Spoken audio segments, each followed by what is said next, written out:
Pretty sure I had a Boy Meets World joke to tie into Boy Kills World because of the titles. Corny play on words as that may have been, TGIF did teach me that staying in on a Friday night to binge is a Friday night well spent. But instead, let's just get into it.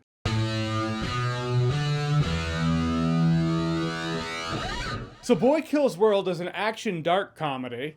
Important to know that. Go into this knowing you're watching a dark comedy, it'll fit better. It's directed by Moritz Moore, pronunciation check. Like I'm pointing at anybody, there's no one else here. Who, if I had to guess, huge action movie fan as well as video game fan. Takes place in this dystopian world or city. It sounds like it's the city because the Vanderkoys run the city. This might very well be the last city on Earth. Point is, a family called the Vanderkoys, headed by Famke Janssen, they run the show. And they, like the director, apparently either watched a lot of or read a lot of Hunger Games because they were like, hey, every year let's just line up 12 people, kill them for televised entertainment. And there was once a boy whose family was killed in that fashion who became Bill Skarsgård the Man. He's trained by a man known as the Shaman. Yayan, help me out. How do you say his last name? Is it Ruhian? Ruhian? I really need to know. And I could not find it anywhere on the internet. There are no dumb questions, just dumb answers. So now the day for revenge, well, that's today. And we have ourselves an action-fueled bloodbath. First of all, how was the action? I thought the action was a lot of fun. It being a dark comedy mixes humor in with the action. Point is, I'm hyper aware, if not sensitive, to shaky cam because it feels like shaky cam's having this kind of resurgence. And it doesn't need to. Let's just leave it dead. For the most part, the action's framed up. I can see what's going on. It had good impact. Some of the hits are satisfying.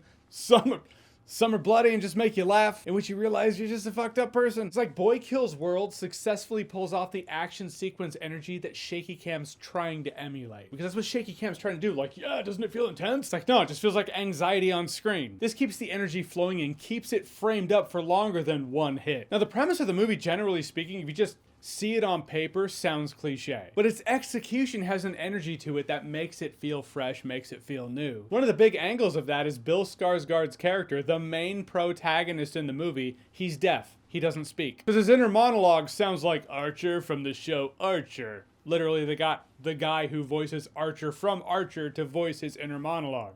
Yeah, go team. Because why would he sound like Bill Skarsgård in his head? He wouldn't know what he sounds like. So I imagine he would just think of a cool voice and that would be his voice. Also, I'd be remiss if I did not mention it's been a few years now since I learned there are people supposedly in the world who do not have an inner monologue.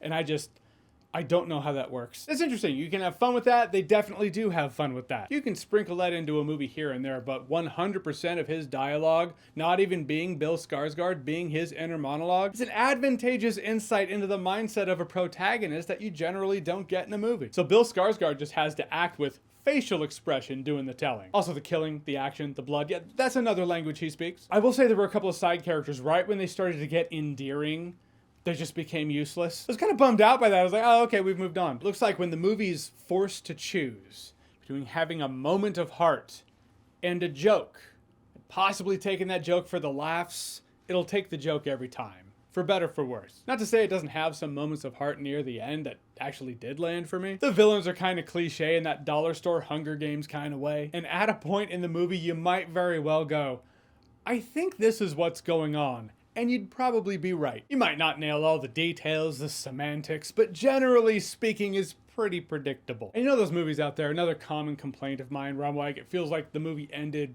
twice. Like it could have ended right there. All right, we're gonna end again a little later. She got more to say, I guess. At least with this movie, it's like, yeah, but the more to say was a 10-minute fight sequence. And that ain't nothing. That ain't bad. In the end, this is one of those movies, it's love or hate. You're gonna go in one of two camps here. And I see both camps. 19-year-old me would have professed this one of the greatest movies of all time. But as I am now, older, more seasoned, that is to say, probably more boring, I absolutely loved Boy Kills World. I was completely gripped by its energy, fun, sense of cinematic escapism. It took that which, let's be honest, has been done before, but it injected it with an energy that made it feel unique and feel new. In a world where Boy Kills World has come out pretty close to Monkey Man's release, which is kind of funny. If we're comparing these two movies that Charlotte Copley is in both of, Boy Kills World is like Monkey Man's very caffeinated, possibly coked out, but more fun college friend. And I think this is worth watching, and I'll buy it on Blu-ray. Alright, so Boy Kills World, have you seen it? What did you think about it? Whatever you thought, comment below, let me know. And as always, if you like what you've seen here and you want to see more, click right here to see more.